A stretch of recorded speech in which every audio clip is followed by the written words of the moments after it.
My name is Julian Marrow, and for 38 years I believed I was the middle child of a weary factory worker who smelled of oil and rain. I thought I knew who I was, the dutiful son who sent money home every month, the brother who never missed a holiday dinner, the man who held his mother's trembling hand through 6 months of chemotherapy. But on a great Tuesday in March, the truth came for me like a slow, merciless tide. My mother, Evelyn Marrow, lay fading in her bed at St. Augustine's Hospital, her body surrendering to the cancer that had devoured her piece by piece. The monitors hummed softly, a mechanical lullaby marking her final hours. My brother Samuel stood by the window, scrolling through his phone, the blue light painting his tired face. My sister Clara sat in the corner, filing her nails, her reflection cold in the dark glass. They had always been different from me, sharper, harder, but I told myself that's how families were built, out of mismatched edges that somehow still fit. Then Evelyn's eyes opened, sudden and bright, with a clarity that pierced the fog of morphine. Her hand, thin and cold as winter branches, wrapped around my wrist. Julian, she breathed, her voice cracking like ice beneath weight. There's something you must know before I go. You're not my son. For a moment, I thought the drugs were twisting her mind. I tried to pull away, to call for a nurse, but her grip only tightened. Listen to me, she rasped, louder now enough that Samuel turned from the window and Clara's nail file froze midair. I stole you from a wealthy family in 1985. Your true name is Adrian Rothvale. Your father is one of the richest men in New York. The room fell silent, except for the heart monitor, its beep suddenly frantic. Evelyn's eyes rolled back, her fingers loosened, and within minutes, she was gone. The last words my mother ever spoke were a confession that I had never been her son at all. Samuel was the first to move. He crossed the room in 3 quick steps and shoved me hard against the wall. I always knew something was off about him. He spat, his hands still streaked with the grime of the auto shop. 38 years pretending to be our brother? You don't even belong here. Clara rose slowly, a grocery store name tag catching the dull light. No wonder she looked at you like that, she murmured. It wasn't love, it was guilt. They threw me out before Evelyn's body even cooled. Samuel yanked my wallet from my pocket, took the $300 I'd brought for funeral expenses, and laughed. Consider it back pay for all the years you stole from us. The security guard didn't even look at me as he escorted me out. For the next 3 months, I slept on a cot at the Riverside Mission Shelter, working odd jobs and trying to make sense of a life that had never belonged to me. I had no identity, no documents, no proof I existed. Julian Marrow was the son of a thief. Adrian Rothvale was a ghost who'd vanished 4 decades ago. Then, yesterday, 2 men in dark suits found me standing in the food line. One introduced himself as Victor Blackwell, a private investigator. The other, Charles Wren, said he was an estate attorney. They'd tracked me down after Evelyn's confession made a small headline in the local paper. Your biological father is Sterling Rothvale, Victor said, showing me a DNA report. He owns half of Manhattan. He never stopped searching for you. Charles opened his briefcase and slid a will across the table. My name, Adrian Sterling Rothvale II, was written clearly at the top. Your father is dying, he said softly. He has maybe 2 weeks. He wants to see his son. But then Victor leaned forward, his eyes dark with something deeper than pity. He spoke 7 words that made the world tilt beneath me. Evelyn Marrow was your father's sister, Julian. The air left my lungs. My kidnapper hadn't been a stranger, she had been his blood, my father's own sister, who had stolen her brother's child and raised him as her own, watching from the shadows as he built an empire she believed should have been hers. The family I lost had never been mine. The family I never knew had searched for me all my life. And the woman I'd called mother had orchestrated the cruelest deception imaginable, a lie spanning decades and generations. I stood there in the shelter's dim light, wearing the same clothes I'd worn for days, holding papers that said I was worth billions, and all I could think was how it still felt like I had nothing. Outside, the rain that began the day Evelyn died was still falling, and I knew somehow that it would never stop. Growing up in the industrial spine of Cleveland meant waking to the shriek of factory whistles instead of bird song, breathing air that tasted faintly of metal and smoke, and watching your parents grow old before their time. Our duplex on Stockton Avenue sat wedged between 2 dead warehouses, skeletons of a better past. Delivery drivers double-checked their locks, and pizza places stopped coming after dark. But for us, it was home. Cracked walls, creaking floors, and all. For 38 years, I thought I understood what that word meant. My father, Raymond Marrow, was built like the steel he shaped, tall, square, unbending, 6'3", with hands that could twist a rusted bolt loose or cradle a child's head with the same strength. He worked double shifts at the Cleveland Iron Works, returning at midnight coated in a fine shimmer of dust that turned his sweat to silver. Hard work makes an honest man, he'd tell me, tousling my hair with those enormous hands. Remember that, Julian. We may not have much, but what we have, we've earned. He died when I was 15. A crane cable snapped during a lift, and 2 tons of steel came down wrong. The company sent us a check for $20,000 and a letter saying they weren't liable. Mother Evelyn aged a decade in a week, her hair silvered at the roots, her shoulders slumped as she sat at the kitchen table night after night, turning over bills and figures like puzzle pieces that never quite fit. My brother Samuel was 18 then, already working part-time at Wren's Auto Repair. He had father's broad frame and volcanic temper, quick to boil, slow to cool. He dropped out of school the morning after the funeral, announcing, "Man of the house now." What that meant apparently was drinking father's leftover beer and yelling at me for reading. "Books won't put bread on the table, Professor," he'd sneer, as if I'd ever said I wanted college. Kids like us didn't dream that far. My sister Clara was 12 thin elbows, sharp tongue, eyes that saw too much. She was already learning that the world didn't give without taking something first. I used to catch her counting the cash in Mother's purse, whispering numbers under her breath, measuring what we could afford for dinner. She started working under the table at 14, bagging groceries at Petrosky's Market, lying about her age with a straight spine and steady eyes. But I was different. Everyone knew it. Where Samuel and Clara had father's dark eyes and blunt features, mine were green, a color that didn't belong in this family of earth tones and soot. Mother said they came from some forgotten ancestor. My hair was lighter, my build leaner. I could do numbers in my head faster than Samuel could jab them into a calculator. When the electric company overcharged us once, I caught it saved us $80 we didn't have. "Julian's the clever one," Mother would say. But she never looked at me when she said it. Her gaze would drift just past my shoulder, like she was seeing someone else entirely. After father died, she began to drink more. Not enough to stumble, just enough to forget.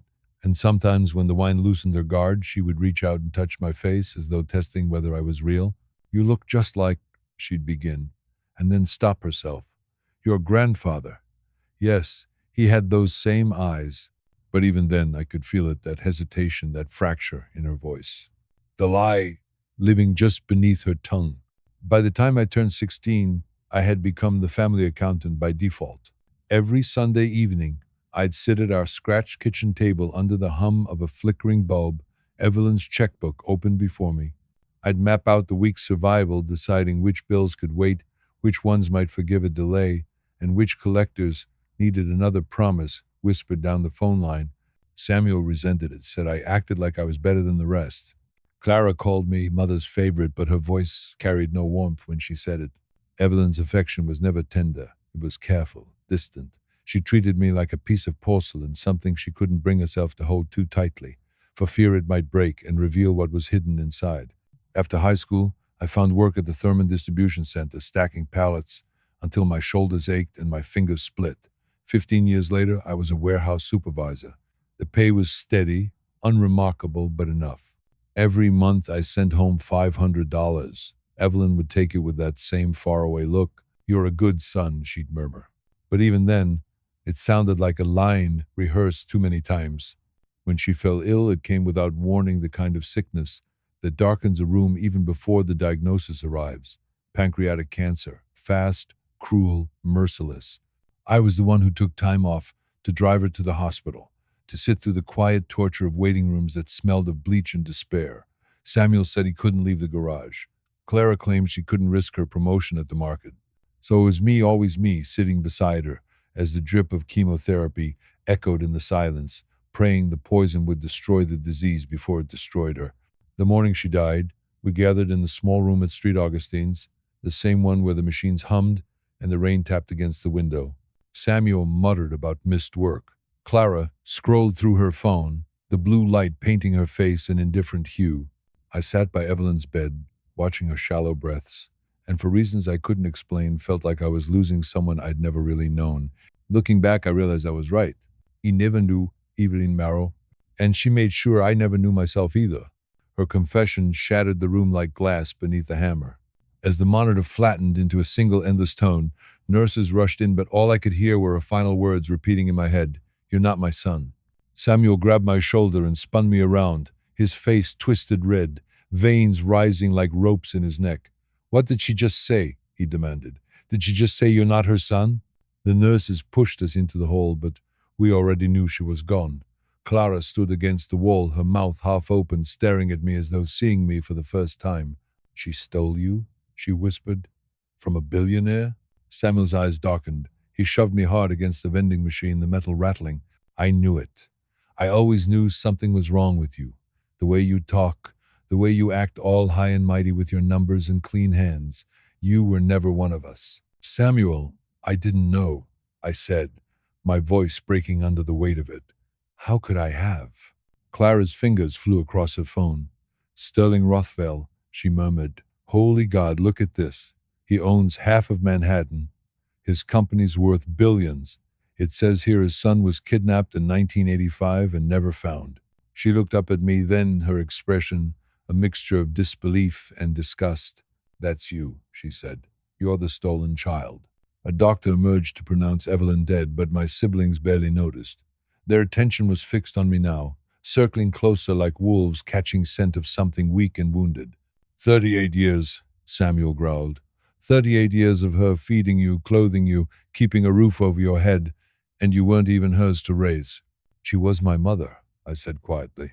"She raised me. I'm still your brother." Clara laughed in a hollow, brittle sound that didn't reach her eyes. "Brother, you're not our anything. You're a rich man's mistake, a stolen name. You don't belong here." By the time we reached the hospital parking lot, Samuel had his hand on my shoulder, pushing me forward. Clara trailed behind, still reading aloud from her phone. "It says here," she said coldly, "Sterling Rothwell never stopped searching. He spent millions trying to find his son. There's even a foundation in your name." Then she looked up, her face pale in the rain, and in her eyes I saw not recognition, only revulsion. "While we ate mac and cheese 4 nights a week, my real father, Sterling Rothwell, was eating beneath chandeliers in a Manhattan penthouse." Samuel said it first, his voice full of bitterness and beer. "Guess while we were choking on powdered cheese, your daddy was drinking champagne in a gold tower." He reached into my jacket and pulled out my wallet. "That's for Mother's funeral," I said, reaching for it, but he just laughed, pocketing the money with a cruel grin. "Mother?" he said. "You mean our mother. She wasn't yours, remember? Consider it payment for 38 years of freeloading." He tossed my empty wallet to the ground. "Samuel, Clara, please," I said. "Where am I supposed to go?" "Not our problem," Clara replied coldly. Her phone was already at her ear. I caught fragments of her words, my name, my address, the word fraud. "Yeah," she said. "He's been living under a false identity. The real Julian Marrow probably died years ago. This one's some kidnapped rich man's son." Security arrived before I could speak. Samuel stepped forward, righteous fury in his eyes. "He's been harassing us. Look it up. Evelyn Marrow had 2 children, me and Clara. This man isn't one of us. He's a stranger, pretending to be family." They escorted me out into the rain. When I tried to reach my car, Samuel jingled my keys in his palm. "You've been driving Raymond's truck," he said. "Raymond Marrow was my father, not yours. The truck stays with family." I walked 4 miles home through a city that no longer knew my name. Every step was a memory unraveling Evelyn's guarded looks, her quiet flinches when I'd solved math problems too quickly, her refusal to talk about my early childhood. She'd said we couldn't afford film, but now I understood. There were no baby pictures because there had been no baby to photograph. When I reached my apartment, my landlord was waiting beside a locksmith. "Mr. Chen called," he said softly, not meeting my eyes. Mr. Chen was Samuel and Clara's cousin, a lawyer who handled small claims. "Says there's a question about your identity. Can't rent to someone living under false pretenses. You've got 10 minutes to pack." 10 minutes to pack 38 years of a borrowed life. I took what I could, some clothes, my father's watch that wasn't really my father's, a photograph of Evelyn, that I couldn't leave behind no matter how much it hurt to look at her. By nightfall, my accounts were frozen. Samuel had already called the bank reporting fraudulent activity on an account opened under a false name. Everything I had was gone by morning. I ended up standing outside the Riverside Mission shelter with 2 garbage bags and no name that belonged to me. Julian Morrow was dead.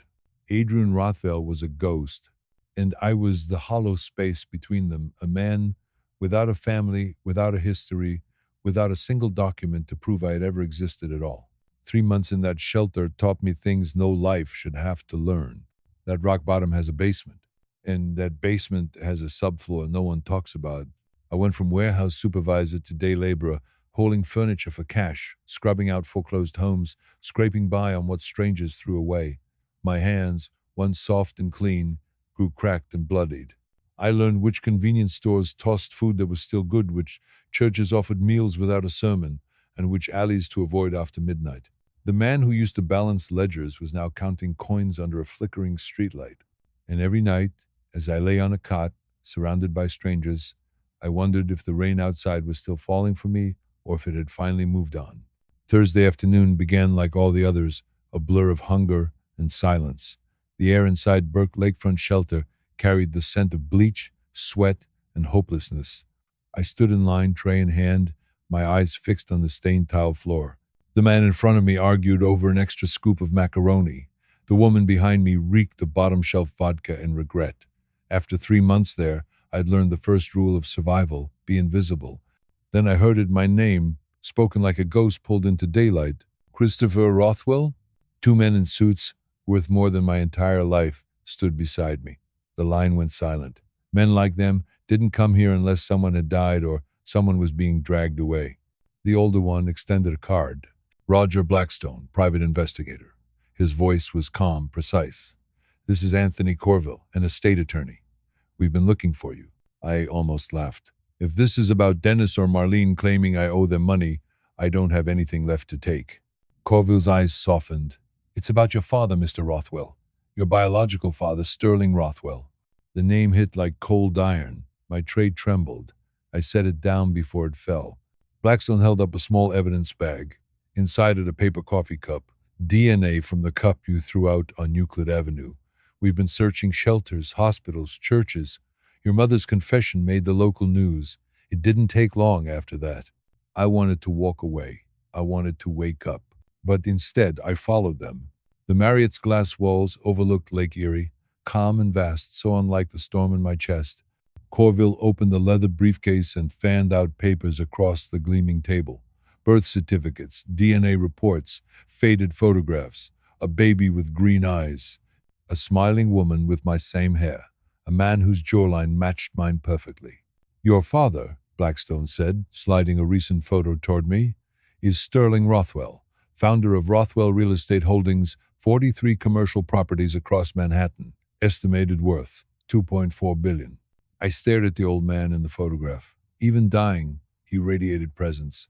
Your mother, Patricia Morrison Rothwell, Corville continued softly, died in a car accident in 1988. You were presumed dead, but your father never stopped looking. 38 years, $12 million spent trying to find you. The words barely made sense. My whole life had been a Bridgewater, a name carved from rust and hardship, but it had all been stolen, a life fabricated by a desperate woman. Dorothy Bridgewater worked as a housekeeper for the Rothwells, Blackstone said. She was told she couldn't have children after multiple miscarriages. The night of October 15th, 1985, during a charity gala, she took you from your crib. She had false documents, a car, and a plan. Drove straight through to Ohio, changed her name, disappeared. Corville leaned forward. Your father never stopped hoping.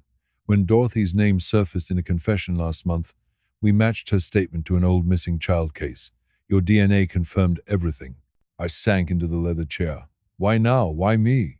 Because your father is dying, Corville said quietly. Stage 4 liver cancer. 2 weeks at most. He wants to see his son before he goes to give back what was stolen, and to leave everything to you. He slid one final document across the table, a will thick as a Bible. The entire Rothwell estate transfers to Christopher Sterling Rothwell. I don't know anything about real estate, I murmured. I was a warehouse supervisor. I've been homeless for months. Blackstone smiled faintly. You don't need to know business, Mr. Rothwell. You just need to know who you are. He paused. But there's one more thing. Something we found while digging through Dorothy's records. Something that might explain why she took you in the first place. Outside, the city lights of Cleveland flickered like distant stars. Inside, my world tilted again because I finally understood that I hadn't been lost by chance. I'd been taken for a reason. That reason was waiting for me on a private jet. Through the window of the jet, Manhattan rose from the horizon like a promise wrapped in fog. Those towers of glass and steel monuments Sterling Rothwell himself had built glimmered like a city of angels and ghosts. Blackstone had bought me a suit from the hotel gift shop, charcoal gray, cheap fabric, but pressed and clean. I felt like a beggar wrapped in borrowed dignity, a stranger walking toward a destiny that wasn't mine. The penthouse consumed the top 2 floors of a Fifth Avenue tower overlooking Central Park. The elevator opened directly into a marble foyer so bright it hurt my eyes. A nurse in snow-white scrubs met us there. He's been asking for you every hour, she said softly. He's lucid, but time isn't kind anymore. Sterling Rothwell lay in a hospital bed where a mahogany desk once stood, the skyline reflected in the window behind him like a city kneeling in reverence. Cancer had hollowed him out, but his gaze sharp, proud, unrelenting, still held the weight of empires. Christopher, he rasped, tears trembling down his sunken cheeks. You have Patricia's eyes. I've seen them in my dreams for 38 years. I hesitated, then took his hand. It was cold, fragile, yet his grip was fierce. Let me look at you, he whispered. My son, my boy. They told me you were gone, but a father knows. We talked for an hour that felt like a lifetime. He asked about everything, the factory dust, the hunger, the nights I slept under bridges. When I told him, he wept. I failed you, he said again and again. I built towers for strangers while my own blood lived in darkness. You couldn't have known, I told him. Dorothy fooled everyone. But his face changed. His eyes, those piercing eyes, darkened with something heavier than guilt. Tell him, he said to Blackstone. He deserves to know everything. Blackstone opened the folder. When we looked into Dorothy's past, we found something extraordinary. Her maiden name wasn't Wilson, as she claimed. It was Rothwell. The room froze.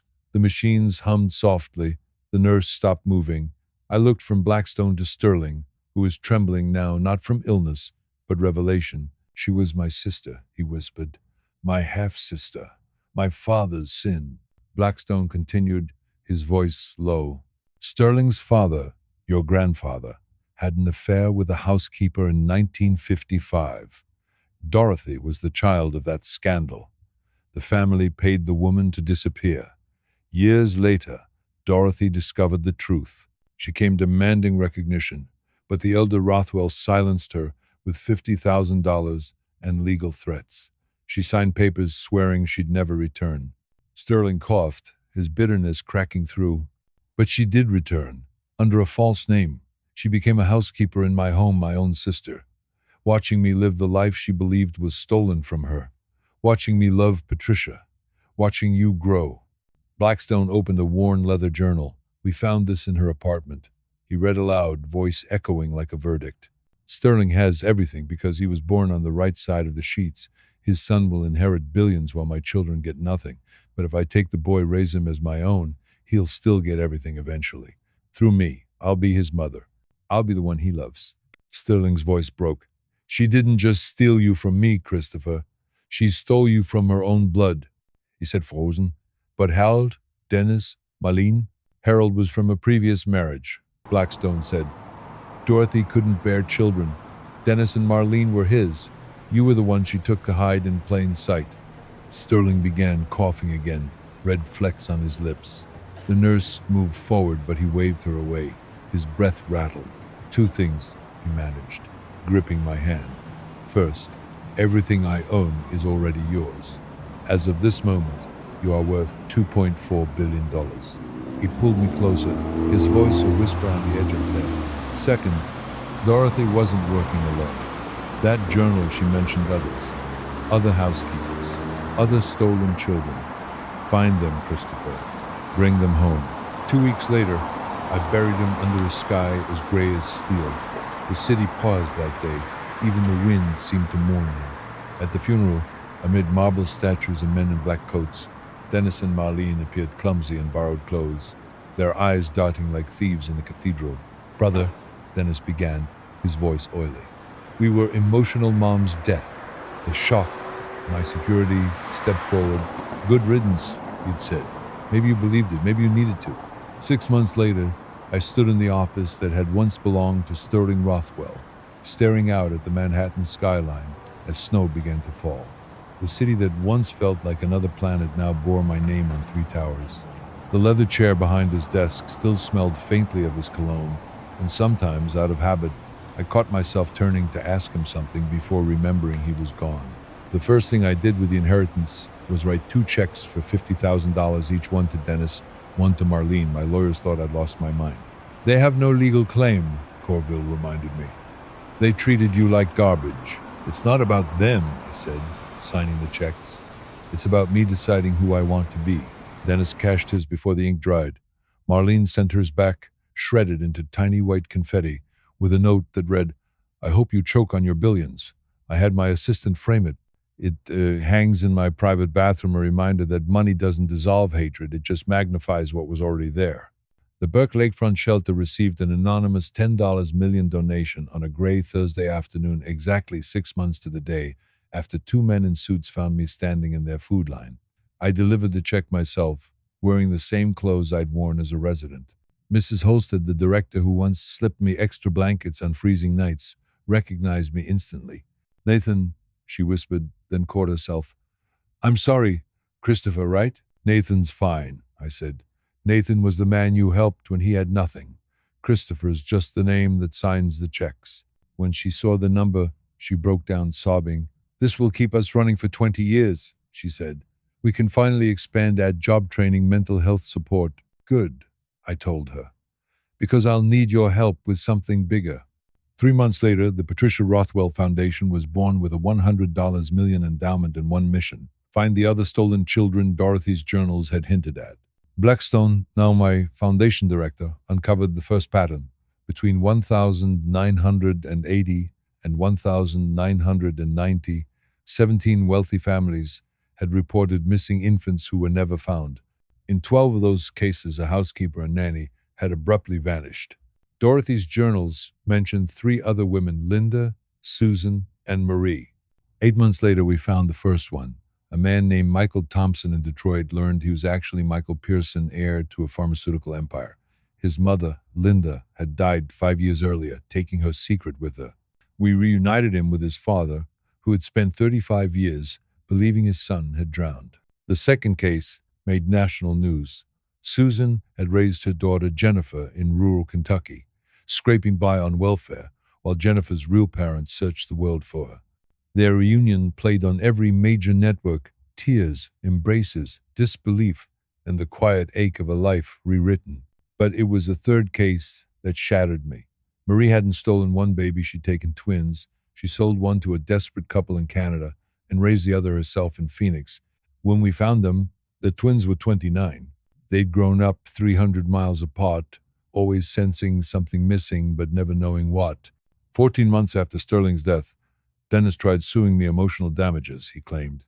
$50 million for pain and suffering caused by Dorothy's deception. The court dismissed it within minutes. He followed up with letters, some threatening, some pleading, until Corville secured a restraining order. Marlene disappeared entirely. Last I heard, she'd married in Florida and told people her brother was dead. I kept one photo of Dorothy, the one from our kitchen table, before everything burned down, not out of affection, out of clarity. She stole me from my real family, robbed Sterling of his son, and me of my mother. But she also gave me a strange kind of gift. In trying to steal wealth, she made me understand what it meant to live without it. Every decision I make now, every donation, every investigation, every search for another lost child comes from knowing both sides of the mirror. I've been homeless and I've been a billionaire. Nathan Bridgewater and Christopher Rothwell. Nobody and somebody standing in that penthouse office as snow fell over the city Sterling built and I inherited. I finally understood the truth Dorothy never could. Family isn't about blood, or money, or the name on your birth certificate. It's about who you choose to be when the lies are gone. It's about choosing to love when it would be easier to hate, choosing to build when tearing down would feel like justice, choosing to search for truth even when lies promise peace. The Rothwell Foundation has found 43 stolen children so far. Some reunions are loud with laughter, others heavy with silence, but all of them necessary. Each one is a single thread rewoven into the torn fabric of what Dorothy and others like her destroyed. Sterling searched for me for 38 years and found me just in time to say goodbye. Now I search for others, hoping they get more time than we did.